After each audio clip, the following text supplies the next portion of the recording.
Hello all and welcome to Movie Bears Podcast TV. I'm Brad Harris and oh my god, it has been a long time since we have recorded an episode of MBP TV.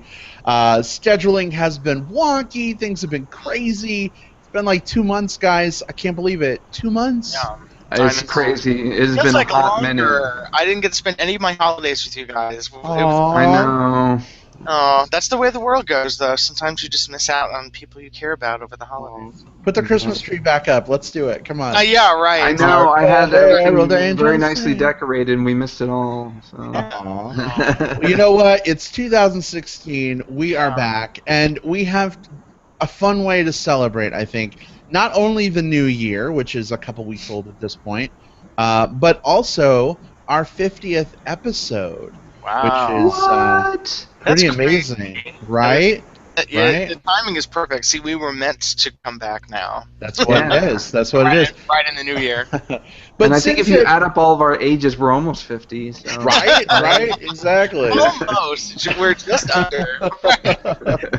But since it has been a little while, let me reintroduce you to my fabulous co-hosts, Casey Scott. Hello. Welcome back, Casey. Ahoy, hoy. Very happy to be back. Chatting with my fellers. Woo! And Stephen Hesselin. Stephen, yes. back. So happy to be back. There were so many times where I'm watching a show. I'm like, I need to talk about this. I know. I didn't get to talk Ending of Survivor with you guys. I was talking to Will like crazy. Oh, I've been bothering nice. him for the past 2 months because I've been catching up on old seasons. Oh, neat. Yeah.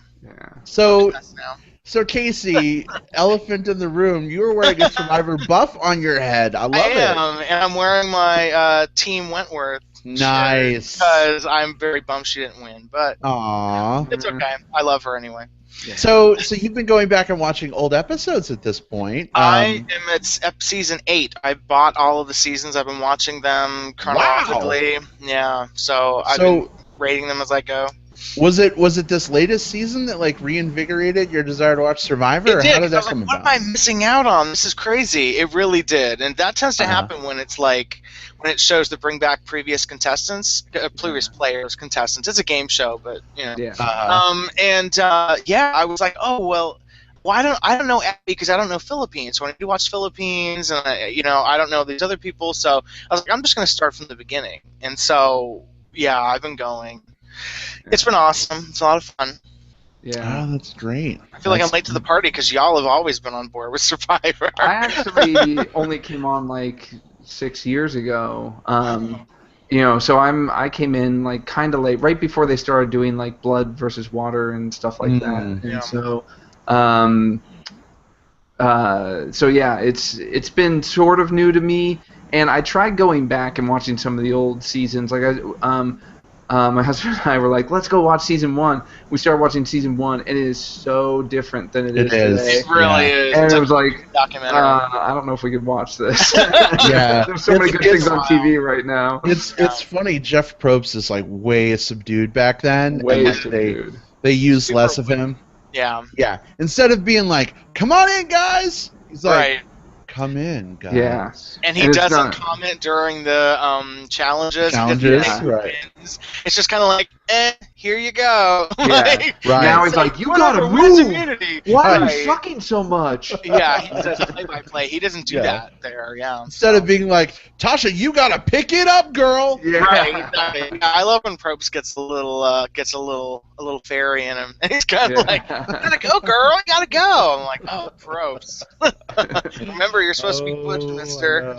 I know. Well, I have a feeling Survivor may come up a little more at some point during this episode. I don't know. I guess I'm dressed for the occasion. That's a good thing. Maybe you are. Maybe you are.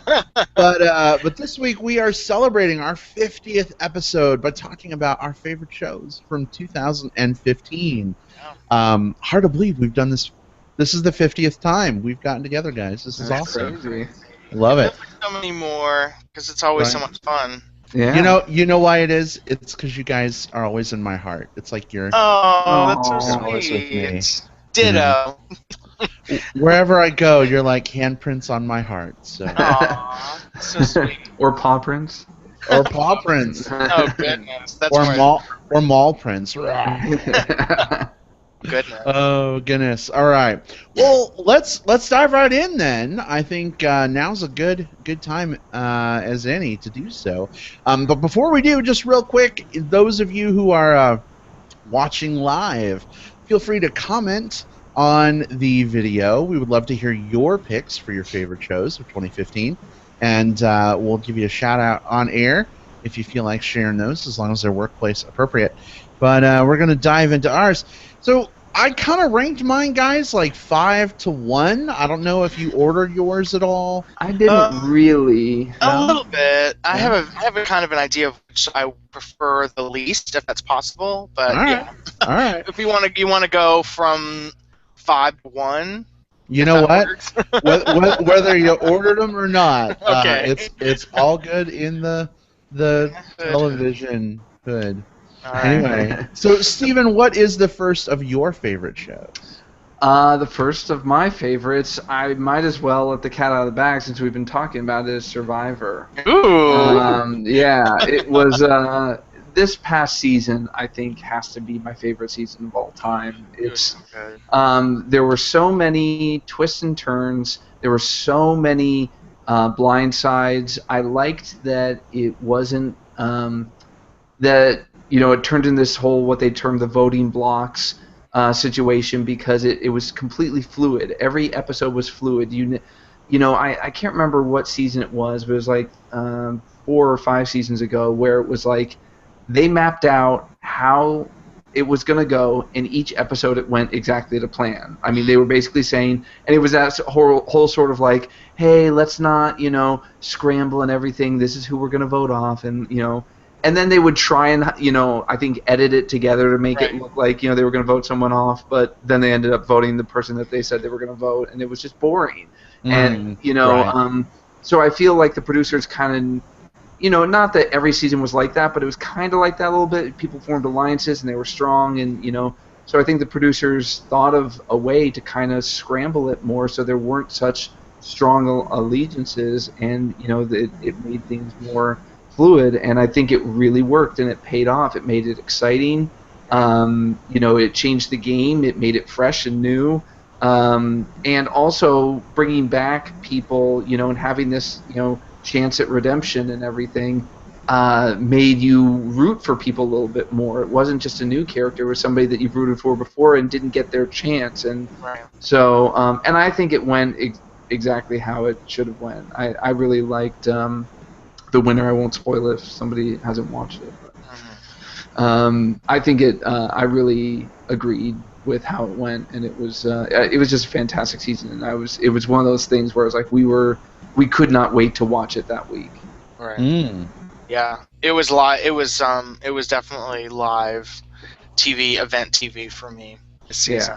Because you never know what's going to happen. That's the thing with these voting blocks. Are kind of like, okay, this is going to take things up a bit. And I think it helped that Jeff Probst kept hammering into them like, so we did this before, here's your chance to redeem yourself. And so I think it made people scramble like, okay, what did I do last time? Okay, I really need to start making moves. And so they finally started doing that, and it made each vote unpredictable, because they were like, well, am I going to blindside someone? Am I going to go with this person or that person?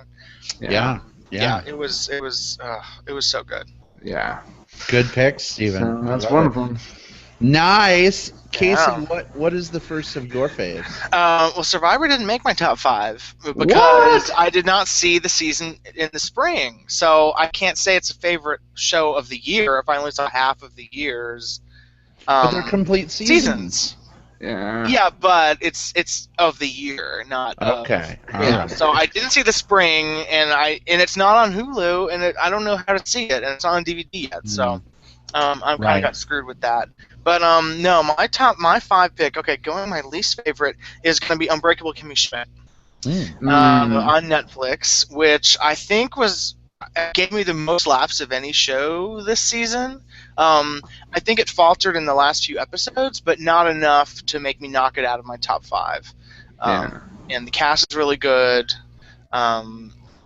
It's just really funny. I went into it expecting it to be good, and it exceeded my expectations. Pinot Noir has become like the breakout song and phrase of the year, and It's just, yeah. I cannot wait for it to come back in the spring. It doesn't have a date yet, but I'm really excited. I'm just hoping it doesn't hit sophomore slump, but, fingers crossed.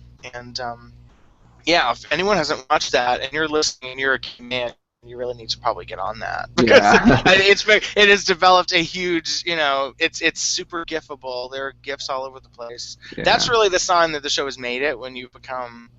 a GIF generator.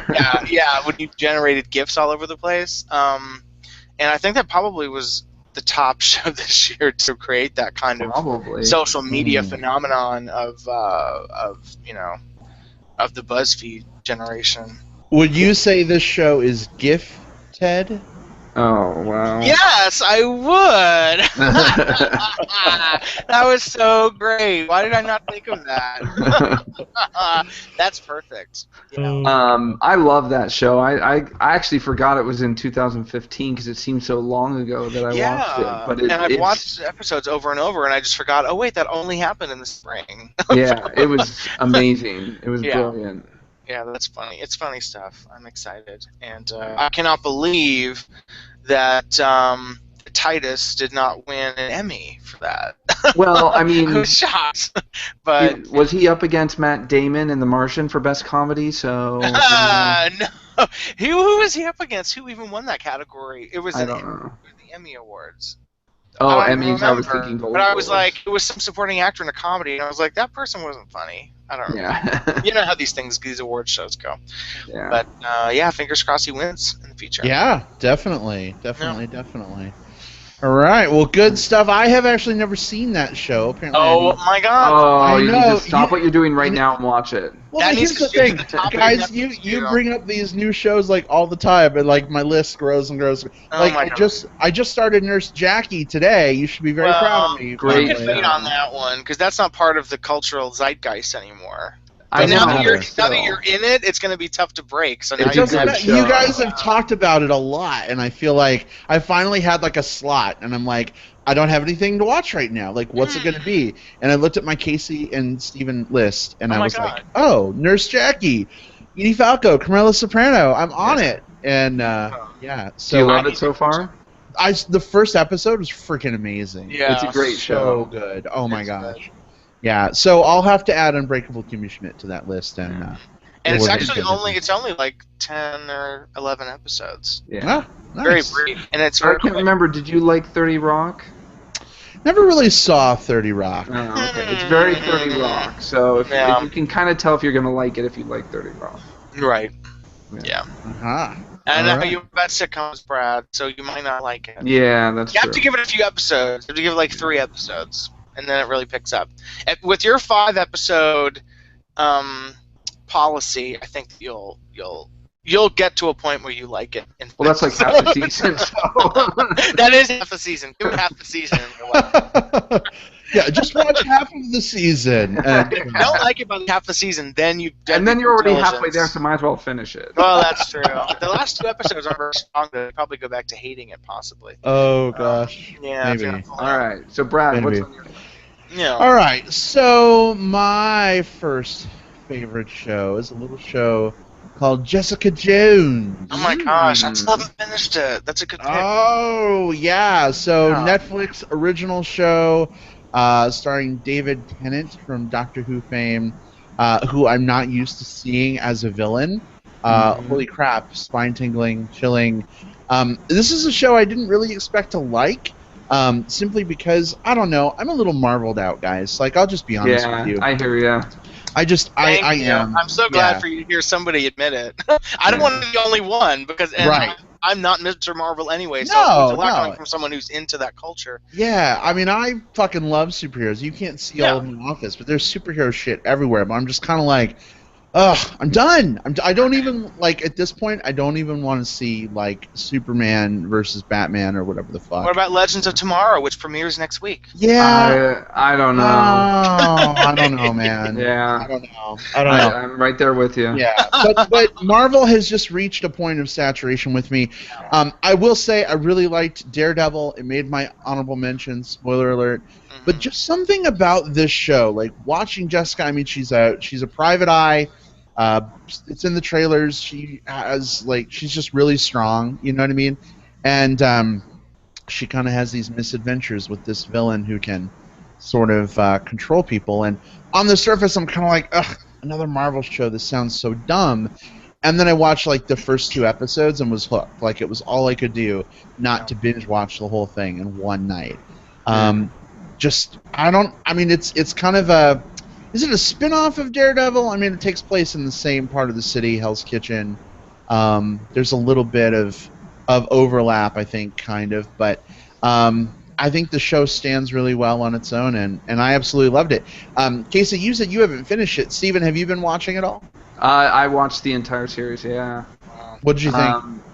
I really liked it. I thought it was a different kind of show that, sort of wasn't the, like you said, the Daredevils and the superheroes. It's just sort of an ordinary person with some a little bit of small superpower, which is just a strength. And I thought David Tennant was scary as hell. I agree with you. It was such that character as a villain, is pretty scary. The only thing I didn't like about the show was, I don't know how to say this, but it just dragged. I mean, if you wanted to kill him, there were 8 million ways to kill him. Get a sniper rifle and kill him from 1,000 yards. But they were like, no, we have to get close and do it because of this, and no, I really want redemption for this girl, and blah blah blah. It's he is evil, and he is you need to get rid of him. Just take him out. And it was this. It all could have been. That. Do you ever see that web series, How It Should Have Ended? Yes, definitely. I feel that there should be a How It Should Have Ended for the series. It's just boom, take him out. Done.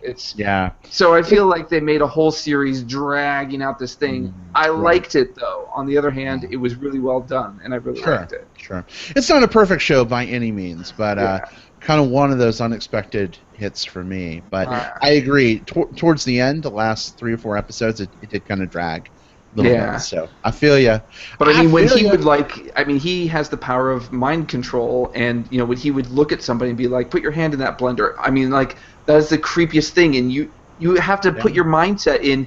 You are watching yourself put your own hand in a blender, and you have no control. It's that is scary. It is. Indeed. Whatever. No, see, I mean, it's interesting. It's interesting you guys are talking about the show, and you guys aren't talking about the title character at all. You're talking about the villain of the show. She's kind of I don't know. I'm sorry. She's kind of bland. I mean, I like her. That's why I like the first 2 episodes. I need to keep watching, but it's just kind of there's something that maybe no one keep watching, which is the introduction of David Tennant's character, where he just waltzes into this family's home, and they just hop and do what everybody said. Right. I don't think it was done well. It struck me as actually ridiculous and cartoonish, and that clashed with the way the rest of the show was. So I need to get back into it. But I love Kristen Ritter, and I love the romantic interest. Oh Mike gosh, Coulter? that super hot guy. Yeah. Who's playing Mike Coulter? He played Luke Cage. Yeah. I love Kristen Ritter as well. I was a big fan of her on Breaking Bad as Jane, Jesse's girlfriend. My gosh. Yeah. And I really, I do enjoy her in the series, and I know we've got to move on because we have so many shows to talk about. But kind of like Steven said, as you watch more, Casey, I don't know if you'll feel the same way, but the focus kind of shifts from her a little bit, and you get some more interesting stuff going on, and eventually it swings back around. But I'm kind of like, oh, well, it's kind of nice to have a little bit of a break from her for a little bit. You know what I mean? But no, her friend too. But she's definitely a very engaging actress. I like seeing her in the show, but I'm kind of glad there's a bit of ensemble there, especially the hot hairy cop. That's all I'll say. Yeah. I don't think I've met him yet. Maybe not. No, I don't think you have. I don't think I have. But you will. Yeah, it's still on my queue. That and Daredevil. I didn't finish Daredevil. Oh, Daredevil's great. Got to get back to it. All right. Speaking of getting back to it, Steven, what is your next favorite? I had sort of a list. I'm sort of picking and choosing, because I have more than 5, and there's some that are sort of teetering back and forth. I think Daredevil is going to move to my honorable mentions, just like you, Brad, because there were things I loved about it, but there were some things that were kind of that we talked about on the show. But I think my next pick will probably be Better Call Saul. It was, for being a spin-off, it was a brilliantly done spin-off, and I love that character, and I love what they're doing with that character, and I love how it sort of brings me back to that Breaking Bad world without being Breaking Bad. It's a totally different section, but it has sort of a feel to it. And I think it's done really well, and I'm looking forward to the next season and what they're going to do with it. So I think it was definitely a sort of bright spot, it was a short-lived, run. It was only, I think, maybe 10 episodes. Yeah, I think it was only 10 episodes. Yeah, but it was definitely something that I look forward to every week. Yeah.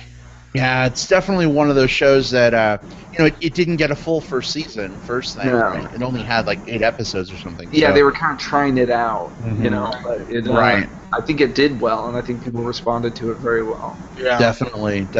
Yeah, I certainly enjoyed it. It didn't quite make my my top 5 list. Right. It may have fallen into my honorable mentions. We'll see. But yeah, I mean, Steven, great pick. It's so hard when we make these lists because there's so many good shows. Yeah. And sometimes the difference between like making your list and being an honorable mention is like this much. You know what I mean? So little. If we were doing a top 10, I'd be much happier because we just don't have the time for it. So I have to mention all the honorable mentions wherever I can. That's true. That's true. All right. Well, good pick, Casey. What's your next one?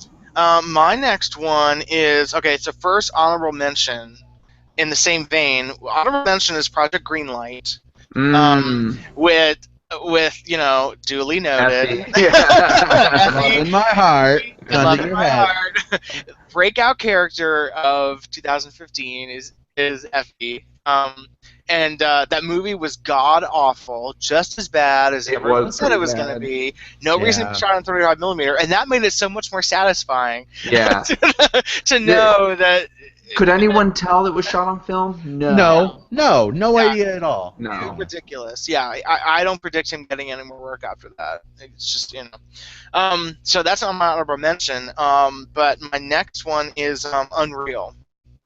I forgot about Unreal. Which, oh my god, that show was so damn good. It was. It was about the making of a, like Project Greenlight, it's about the making of a movie. Unreal is about the making of a dating show like The Bachelor, and it focuses on these 2 women. They're both producers, but one, I forget what one of them has a title higher than the other, and how they mold the story of this reality show, and they just have no scruples about it. Actually, if anyone watches Survivor, they would really probably like Unreal, actually, because it really is about manipulation and try, because what is The Bachelor except a game show where you win a guy. So this is really about like the intricacies of making this game show not seem like a game show, make it seem like it's real drama with real people when they're really characters that are molded by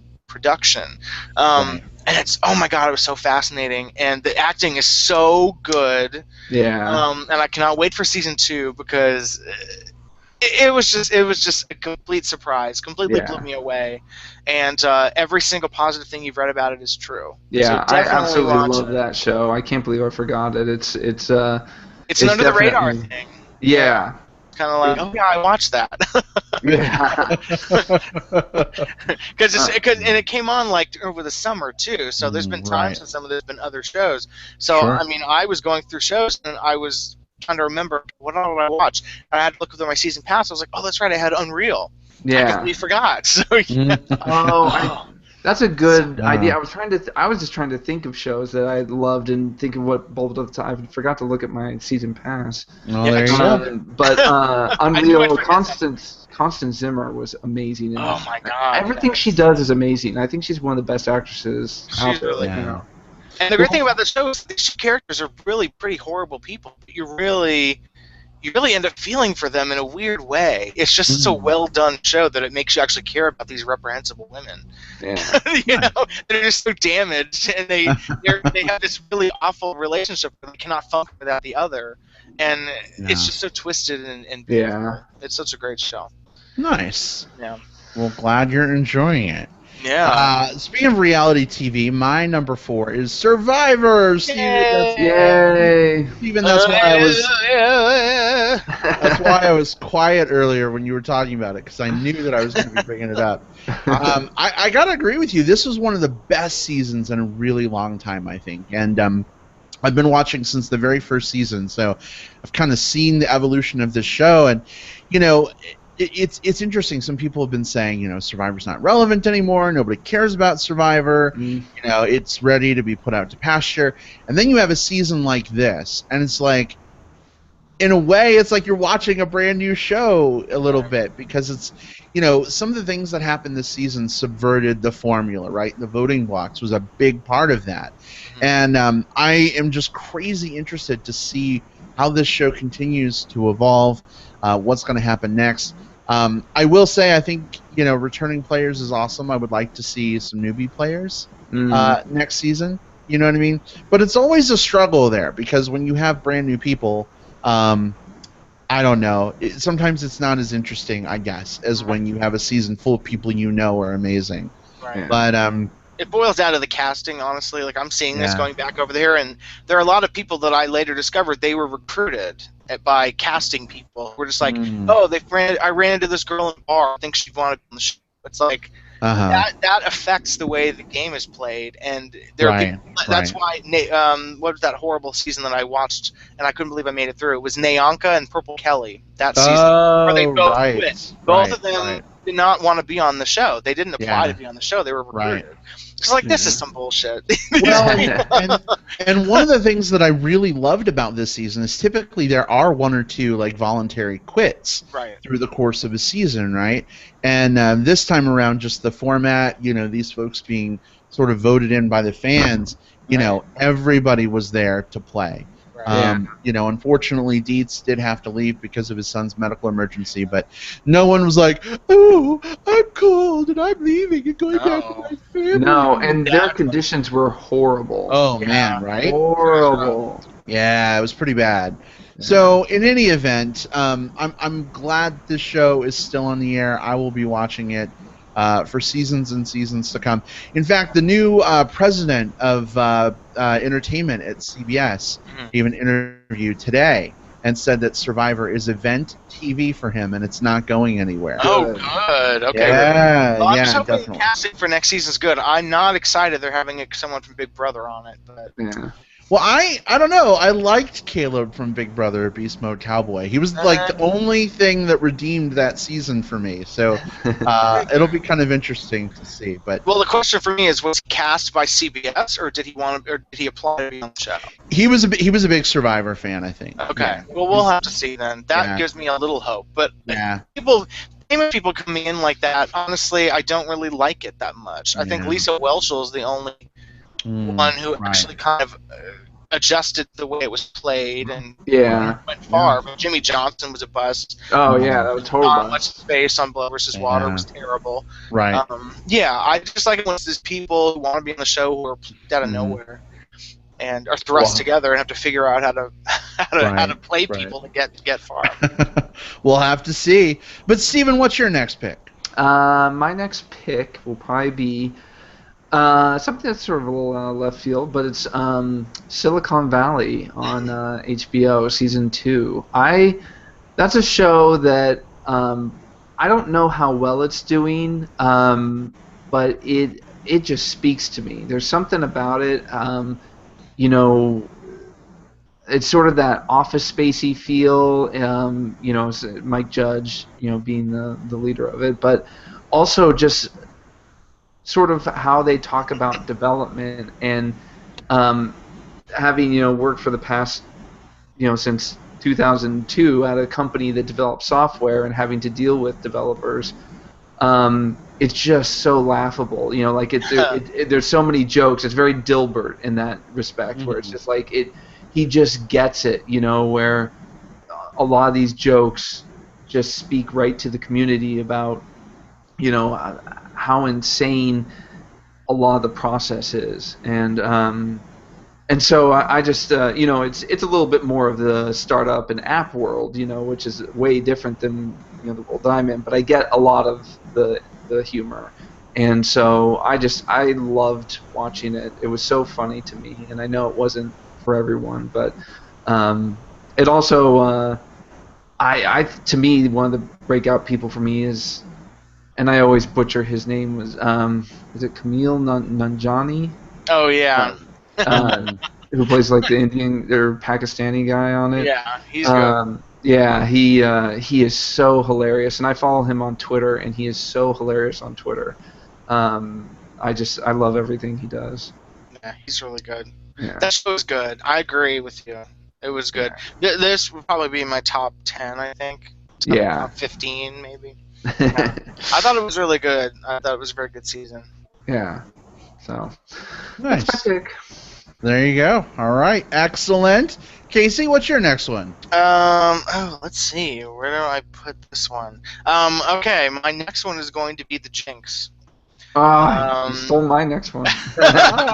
You guys can overlap. Yeah. The Jinx was mind-blowing television. It was like the new Thin Blue Line, where, you know, it investigates this director, Andrew Jarecki, who did Capturing the Freedmans, which is also amazing. Yeah. It's another twisted true crime story. This one follows the disappearance of one woman, the murder of another, and it all leads to one guy who has somehow gotten away with every crime he's ever committed, including when he went to trial and got away with it. He got with the murder of a third person. So he really... So through this miniseries, he follows crime. He had complete access to the guy who did it. And you know, it was terrible. I watched it over and over. And I remember it was Robert something. Robert Durst. Robert Durst, right? Yeah. And now he's, you know, back on the headlines because of this show, because of what they claim is a confession. I don't buy it because it doesn't sound like a confession. It sounds like a very sort of a sarcastic, offhand remark said while the microphone is running. Yeah. But it was completely riveting because the developments in the case were real developments in the case. They weren't just for TV. They were like, oh, so we found this clue that seems to point to this guy being the murderer. It's like, oh, really? This is actually happening? Wow, okay. So yeah, that was just... I thought it was excellent. Excellent TV. I mean, the thing I loved mostly about it was how well produced it was. Absolutely. I mean, the thing that really kind of stood out for me was, you know, even from the intro sequence and the music to, you know, just to how they would do the reenactments, how it flowed. It's this sort of style of documentary that sort of it's the recreationist, you know, like they would do these recreations and dramatize things, and so they were able to take cinematic liberty, and it was well produced. I just loved it. Yeah, I bought it. I need to rewatch it, and unfortunately, it has no extras because I really want more information. I want news stories, updates. I want like a dossier of, like, because Capturing the Freedmans DVD has all this stuff on it. The Jinx had nothing. I was like, can we get news reports? Can we get, like, footage of the trial? Can we get something? Right. Didn't get anything. But it's still, it's practically perfect. It was very well done. HBO should be proud of us for doing it. So. I would say HBO is putting out some pretty great stuff, but you know, they put out the Leisure Class, so I don't know about that. Project Greenlight was awesome. Yeah, going into it. Project Greenlight sort of wipes out the Leisure Class. Project Greenlight was like the making of a bomb. It was all right. Okay, whatever you say. Duly noted. Duly noted. Duly noted. Oh man, I miss making fun of her. I know. I love her so much. Oh, she's great. Let's see, from me, my next show, my number 3. I don't know if you guys actually watched this one. This was another surprise hit for me. Was Marco Polo on Netflix. Oh, is that I heard it was I always good. see that, but I never it's watch it. phenomenal! Oh my It's gosh! your number 3. It must be good. And it's so funny because Jim and I were just like flipping through Netflix, and we're like, we want to watch something, we don't know what to start. Right. And we're like, oh, Marco Polo, like that is the game you play in the pool. Like, whatever, we'll just turn it on. And we were just sort of captivated right away. It tells the story of how Marco Polo, as a young Latin, ended up in the court of Kublai Khan and the Mongolian horde, and how he and the Khan sort of become frenemies at first, and then they respect each other, and you sort of see this like ancient Mongol world through the eyes of Marco Polo. And Benedict Wong actually plays Kublai Khan. He is freaking amazing. People are saying it's kind of like Game of Thrones, but like with Chinese influences, and it's more rooted in real life than fantasy. Right. There's no magic, there's no dragons. It's just sort of life back in this time, and as a historical drama. I love it. It's beautifully shot. I mean, every episode is like a living sort of like painting love letter to history.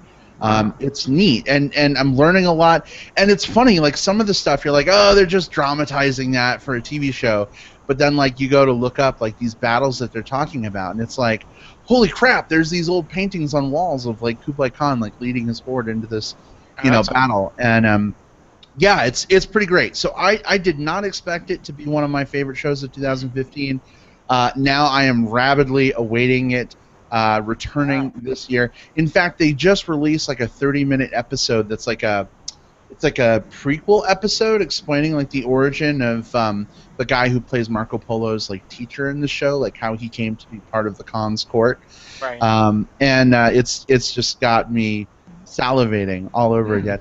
Plus, Lorenzo, I'm not sure if I'm pronouncing his last name correctly, Richelme. He plays the title character, Marco Polo. He's super freaking hot, and he's shirtless a lot. And, very furry, so I'm okay with that. Oh, that's good. But if you guys haven't seen it, I mean, it's definitely. I know you have a million shows to watch. It's on my queue, yeah. Do they talk about where the pool game came from? No, but at one point the Khan is like, Marco? He's like, I'm just kidding. That would be a little much. Anyway. That really flew under the radar in terms of Netflix shows, because they're really pushing the hell out of Daredevil and Jessica Jones. Or even Bloodlines. Bloodlines got nominated for some stuff at the... Yeah, I don't really get that, but whatever. Yeah. Dragging Netflix shows, Bloodline drags. Oh, anyway, you guys should just give it like the MBP TV like 2 episodes. Oh, I will. Yeah, I will. And let me know what you think, because I'm interested, in your thoughts. Awesome. But that's me, Steven. What is your next one? Well, my next one was the Jinx. So we sort of already talked about it, but it's great. 2 thumbs up. Yeah, it's highly recommended, and it's funny. I think this is becoming a thing that we're going to see a lot more of, and I'll, in my plugs we'll mention something, but with even the podcast serial and this, the Jinx, I feel like people are gravitating to these sort of examinations, these in-depth examinations of cold cases, or stuff that maybe has injustice aligned with it. So I think it's going to be one of those things where sort of like when Pulp Fiction came out, there were 8 million Pulp Fiction knockoffs. Right. Definitely. It's like when it becomes popular, all of a sudden everybody in the world's like, I can do that. Right. So, exactly. Right. Well, I don't know what the timeline is for like Making of a Murderer, which I still haven't watched yet. But that's kind of similar. It's like the reverse of the things. Yeah, that's in my plugs. We'll talk about that. Oh, okay, good. Yeah, I'm telling you to watch it. Everyone's telling me to watch it. I need to. You gotta watch it. There you go. All right. Casey, what is your next pick? Oh my God, my number 2. Oh, we're getting let's rephrase that. My pick for the second best show of the year is Jane the Virgin. Oh. Which this is It's another show that's like pretty much perfect. It's funny, it's moving, the characters are great, it's well written. It has a very strong sense of self, where it's referencing telenovelas while also kind of being a telenovela, but it's not. It's not. How do I phrase it? It's not. It's not overly impressed with itself. Where something like the telenovela piece of garbage that Eva Longoria is in is kind of like that. It's really good. Gina Rodriguez is amazing in it as Jane. Her relationships with the two men in her life are great. The relationship between her mom and her grandmother is such an amazing and well-written group of characters, and their storylines are really wonderful. And I just can't rave about Jane the Virgin enough. It's the best thing that's on the CW right now. I'll just say that. Wow, high praise. Because it is. I'm sorry. Yeah, I mean, CW has a lot of good stuff on it. I mean, it's a very strong network all around. I think Jane the Virgin is the crown jewel, which I don't think is getting enough attention. So I really wish people would watch it more. And Crazy Ex-Girlfriend won for Best Actress. And that's really good too. That's a runner-up because I love that show too. I've loved it from the beginning. So yeah, it's been strong all season so far. Nice. So yeah, Jane the Virgin, get on it, y'all. It's really good. It's on Netflix. Season 1 is on Netflix. Season 2, you can watch the whole thing on Hulu. There you go. Let's do it. Nice. All right. Well, is it my turn already? Yeah, number 2. Oh, crap. That came up fast, just like my number 2 pick, The Flash. Oh my gosh! I thought you said it was going downhill. It picked up. You know what? It totally picked up for me. Oh, good. Okay. It's been 2 months since we talked about it, but after a few shaky episodes at the beginning of the season, it really picked up. A lot of steam. Has done what I think are some really interesting things with sort of time travel and alternate dimensions, and I like that sci-fi crazy shit. So it's good stuff for me. One of my favorite characters from last season is back in a different way. I don't want to say more than that, but I was sad when he departed the show, and now he's back again. And Steven, I see the gears in your head turning. Yeah. Are you current on the show? Yeah. Oh, okay. I really liked Harrison Wells, and yeah, I like that character. You're like, whatever, Brad. You're crazy on dopamine or something.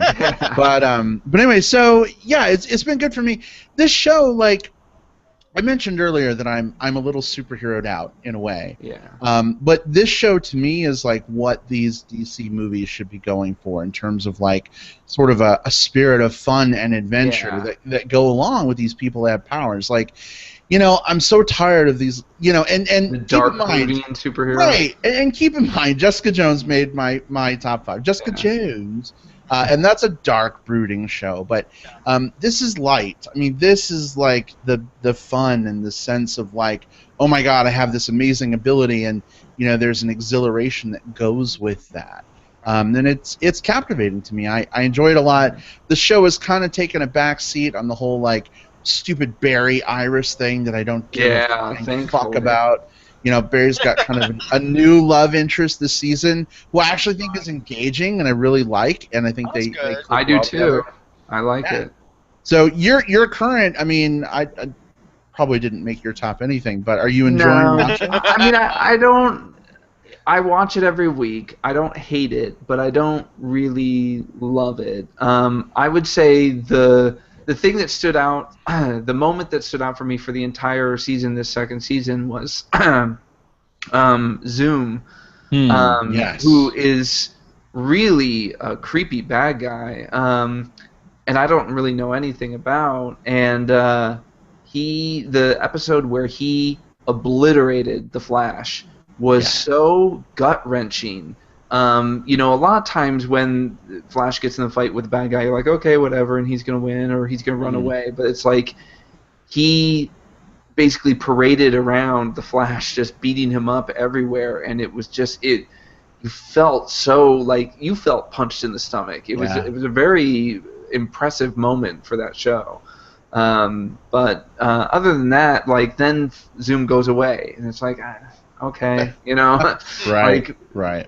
it's one of those things. I know he's the bad guy for the entire season, so it's not like they're gonna take him out right now. But Yeah, you know, that's kind of my one complaint about Flash is like enough with the season-long bad guys. yeah, You exactly. know what I mean? The show would be more interesting to me if it was more about not Freak of the Week because I hated that formula. but in multi Smallville. arcs, like 3 or 4 Yeah. episodes, 6-episode arcs, you know, Right, something right. like that. Not Definitely. 20-episode arcs, you know. Right. Exactly. Well, so isn't that kind of the way it is in the comic book world anyway? Just coming from outside of that world, aren't there, at least in the more contemporary comic books, aren't there several issue arcs where that kind of thing? Oh yeah, absolutely. And you know, you may get like a year of issues that are sort of dealing with a couple of different villains. You know what I mean? But you got to keep in mind those come out every month and they're like 25 pages long. Yeah. You get a lot more story in an hour of TV. You know what I mean? So it's kind of a hard balance thing. I get what they're trying to do, but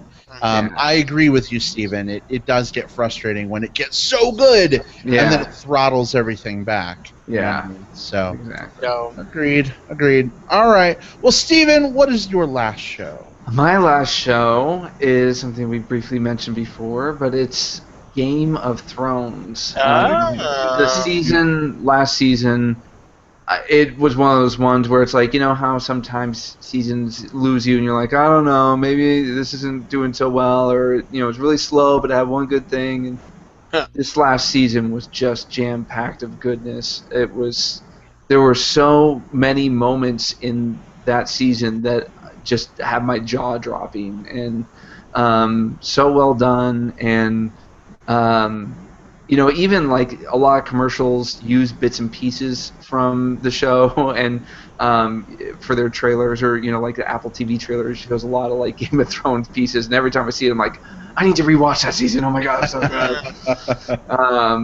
You know, there's just, you know, and even like the Cersei walk. You know, it's just one of the most talked about scenes on television, I think, from all of 2015.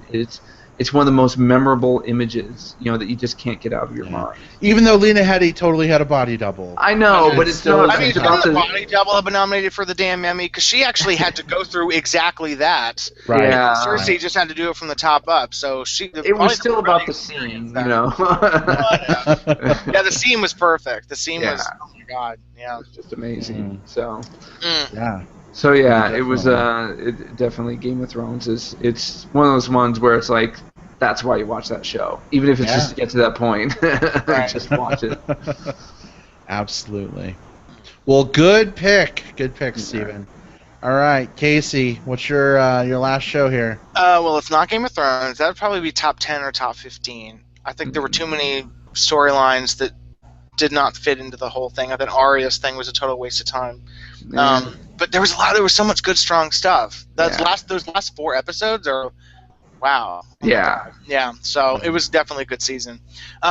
It's not Mad Men, which made my number 6. It's still my favorite show of all time, and I watch it once or twice a year in its entirety. But the whole thing with the waitress knocked it down.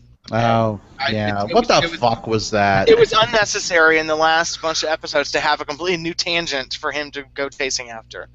That upset me greatly. But no, my number 1 show of the year is Fargo, which was... Oh my god, did I not mention Fargo? No, you didn't mention Fargo. No. That was my number 1 I must have been miscounting. No, you just said Game of Thrones is your number 1. Oh my god, I forgot I meant... Fargo's my number 1. Oh, so wow. That. Fargo was pretty much perfect. I think the whole season was just, every single episode was mind-blowing and beautifully made, beautifully acted, wonderfully written.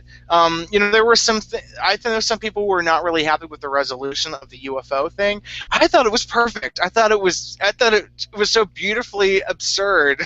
That was my one negative comment of the season. Oh, I loved it. All right. I was like, don't spoil me. I'm 3 episodes in. Oh. Well, you know that there's nothing to spoil. Really. There's nothing to spoil, but I loved it. I thought it was great. It was worth it for that, I think. The only thing I thought the season, I mean, I'm not spoiling anything, Brad, but it sort of like was anticlimactic.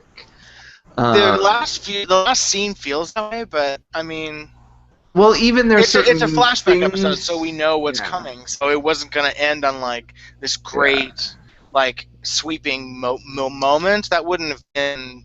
I don't think that would have fit in with where the show was headed. Yeah. For me, Brad took his earphones out, so he's not using the spoilers. Oh my God. You can come back. If I knew ASL, I'd spoil it for you that way. You can come back, Brad. Can I come back now? I loved every single episode. It is pretty much every moment. Perfectly done. It is so perfectly shot, perfectly acted, perfectly written, perfectly. It is so unbelievable that was a TV show to me. Yeah, it's unbelievable. It was the second season of a show. Yeah. It was. I loved the first season. It was eons better than the first season. It was like a completely different show. Yeah. It was perfect. I think if anyone hasn't watched it, y'all need to watch it. I can't believe I don't know what they're gonna do with another season. It's I don't either. It's just the opposite of True Detective, which went so downhill. Yeah, can we do a list of the worst shows of the year? We should, the Raspberry Awards. Because that would be on it. Actually, it's tough to do that because if a show's bad, I stop watching it. I think 5 disappointing shows, that'd be number 1. Because terrible. Yeah. Fargo is perfect. I can't believe I didn't mention Fargo. It was on my list, and I skipped over it somehow. It was so memorable that you forgot it completely. Oh my God. It's like unreal. It was so good that you forgot you even watched it. So guys, we got a live comment from Felipe Garcia. Oh, hi Felipe. Hello, Felipe. He says LOL about me taking my earphones out. Yeah. I said I had to. He's like, it's okay, so did I. So I'm glad I'm not alone, Felipe. Oh my lord. We didn't spoil anything. We could have told you about the alien. We didn't tell you. We had to be safe. Yeah, no, I get it. Oh my God. Say any more and I will cut you with Sven Reindeer's horns. Oh, that's cute. Because reindeers are better than people. It was so good.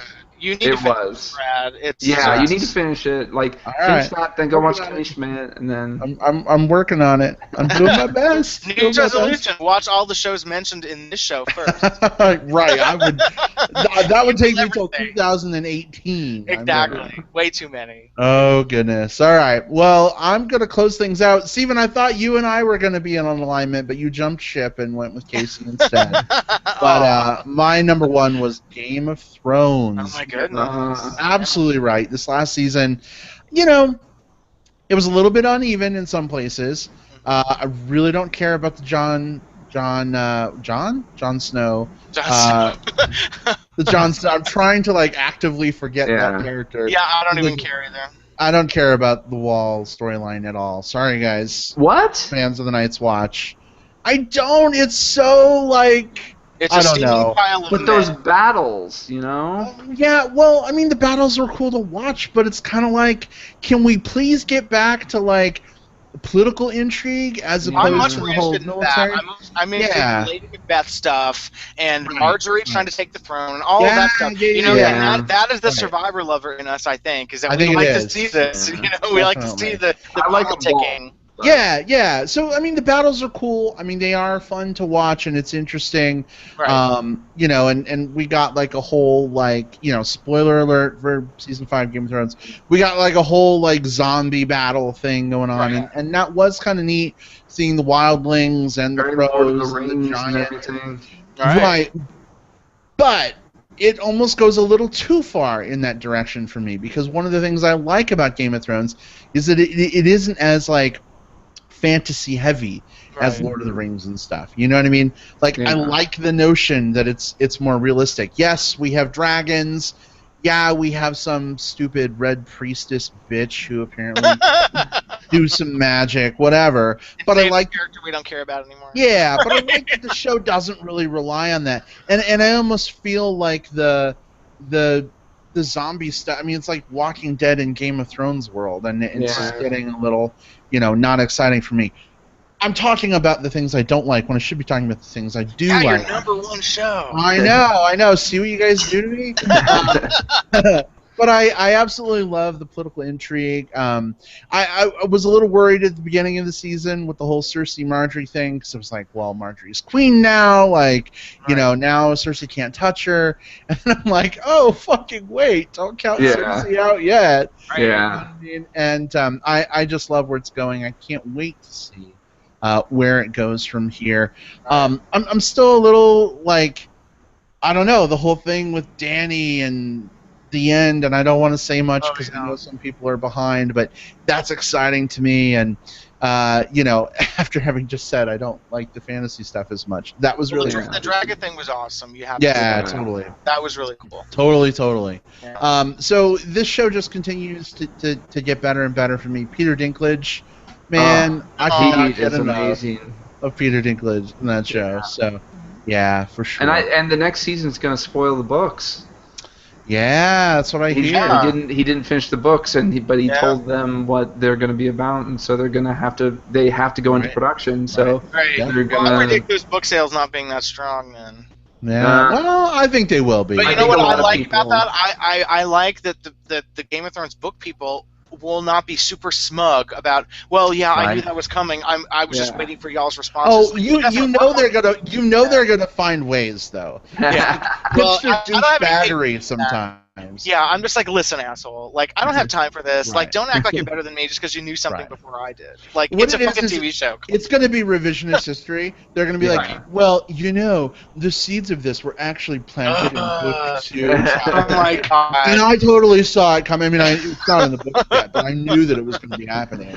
Oh my god. I read an online preview manuscript, and I was close your eyes when you say it. I was totally like smoking a cigarette and drinking some coffee near George R.R. Martin's assistant the other day, and I heard her say what was going to happen.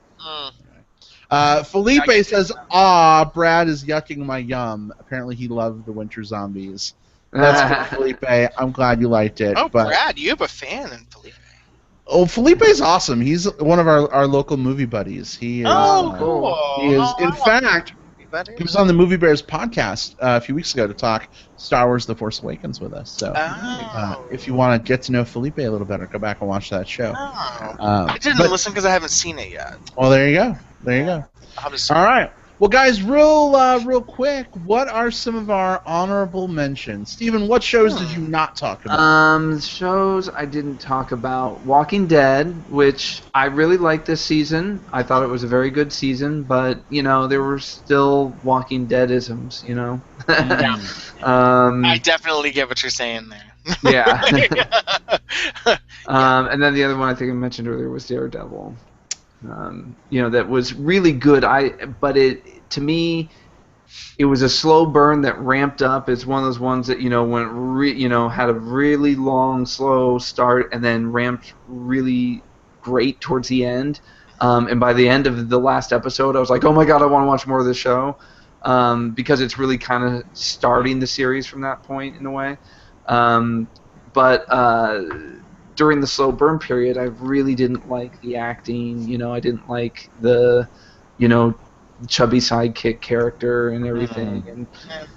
And so it was okay. But it got better, and I definitely like what Marvel is doing with this secondary world where it's much more grounded.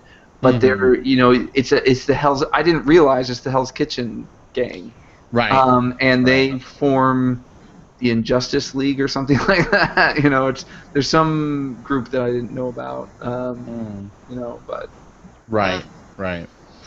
So awesome. it's honorable. Very good. All right. It has Stacey, some honor. How about you? What let me didn't make your see. list? Well, I mentioned Survivor and Mad Men and Project Greenlight. Let me mention two more. Outlander. Love Outlander. Great show. And that's another show that I don't think enough people are watching. I think people think it's like a romance novel, and it's barely like that. It's very much like a Game of Thrones without the fantasy. It has sweeping romance, but it also has a lot of great historical stuff.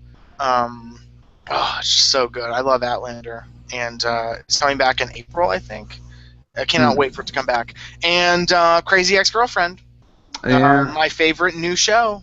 of the year. I haven't seen it, but season. it's getting lots of buzz. It's really good. It's really Yeah. good. So just those 2 honorable mentions, and that makes 5 runner-ups to my top 5 shows. All right. Awesome. Very good. Let's see. For me, I'm just going to go through them real quick. Doctor Who, so close to making the list. After last season was really, really lackluster, this season was so much better. There's so much competition. This is one of those shows that barely missed out on being on my list by this much. And the only reason why was because David Tennant on Jessica Jones. And he was the Doctor previously, so I figure it balances out. Orange is the New Black. Really enjoyed it was really amazing. Orange is the New Black. Daredevil, of course, Steven, you talked about it. Definitely good. Better Call Saul came up earlier as well. I enjoyed that. House of Cards, nobody talked about. Yeah, I was thinking of putting that on there, but I really didn't love this season. No, I couldn't get past a certain point because I just didn't care. Now that they're in the White House. Right. Yeah, it's not as good as it was, but I still enjoyed it. Yeah, and then Sherlock as well. Yeah, definitely. So one that I didn't mention because I haven't finished it yet, but since you guys said you haven't seen it, I'm going to say you have to go see or watch Making a Murderer. It's very much in the vein of The Jinx. The only difference is it's actual footage, actual interviews that they've been doing for, 10, 15 years now. And so the only sort of downside to it is that a lot of it is like video footage, like video camera footage. So it's very poor quality, a lot of it. But the documentary is so well done, really compelling. Just like The Jinx, where it just keeps you going and gets you more and more invested and angry and everything about what's going on. But it's the only negative I will say about it, and I'm still like 3 episodes from finishing it, is it's very one-sided, and that's what everyone kind of complains about, is that you're basically only hearing the defense. You're not really hearing from any other side. But I will say the facts are pretty indisputable. So. I'm intrigued. That was my problem with the Paradise Lost movies, and I still have my doubts that those 3 kids are innocent, and now they are out of jail. But those movies really only showed the defense and tried to make everyone else look like evil for putting these kids in prison. So Making a Murderer, I'm hesitant about that. Okay, well, I'm still going to watch it, but whenever you watch something like this, you kind of have to be like, okay. You have to weigh both sides and kind of I say that having said The Jinx is, because one-sidedness in documentary making never happens. I know. Well, that's my thing, is that it's like these are documentaries. They're meant to entertain. It's right. And they have agendas. So sort of like Serial. But it's really, really good. It's one of those things where once you start watching it, you're like, what? How did? Oh my! It makes you want to write a strong. Oh, that's awesome. Well, guys, I am so thankful that we had such a great year of TV to enjoy and talk about, and it's getting harder and harder to find time. That's all. It is absolutely, but you know what? I'm also glad that some of our scheduling stuff has eased up. Time is going to be easier for us to do this more often. So, as shows are starting to return from the holiday hiatus, I almost had hiatal hernia for some reason. That's not somebody needs to go to the doctor. I definitely look forward to doing this a little more regularly. There's some new shows coming on too that are supposed to be good. We'll have to check Final them starts out. the same day as Walking Dead. That HBO show is supposed to be good. We'll have to figure out our game plan. In the meantime, have a great week, everyone. We will catch you all next time. Goodbye. Bye, everyone. Y'all enjoy TV. He said it. Yes. With a southern accent. I loved it. Enjoy TV, y'all. You hear?